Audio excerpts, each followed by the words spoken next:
Welcome to my channel online remedies. Friends, कैसे हैं आप। आज की मेरी वीडियो में आप देखेंगे एक ऐसा ऑयल बनाने का तरीका जो आप की हिप और थाई की फालतू चर्बी को कम करने में बहुत फ़ायदा देगा।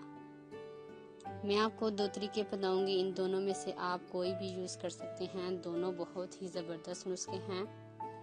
आपने इस ऑयल के साथ अपनी हिप और थाई की मालिश करनी है और रिजल्ट आपके सामने होगा। कुछ ही दिनों में आपको इसमें कमी महसूस हो जाएगी और आप हैरान हो जाएंगे। पहला तरीका, इसको बनाने के लिए हमें दो चीज़ों की ज़रूरत पड़ेगी, पानी और सेब का सिरका।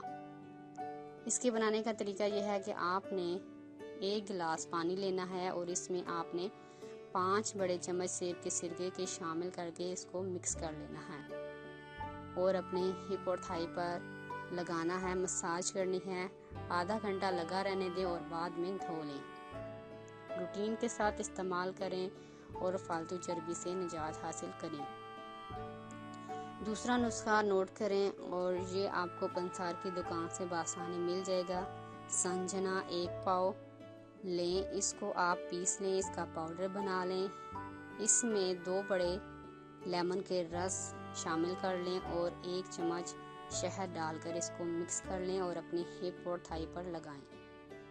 15 से 20 मिनट लगा रहने दें और इसके बाद धो लें। 2 से 3 हफ्तों के अंदर अंदर आपको फ़र्क महसूस होगा। शुक्रिया। अगर आपको हमारी वीडियो अच्छी लग रही है तो हमारे वीडियोस को लाइक करें और अपने सब दोस्तों से शेयर करें और साथ हमारे चैनल ऑनलाइन रेमेडीज़ को सब्सक्राइब करना ना भूलिएगा। मिलती हूँ मैं आपको एक नई वीडियो के साथ। तब तक के लिए अल्लाह हाफिज़।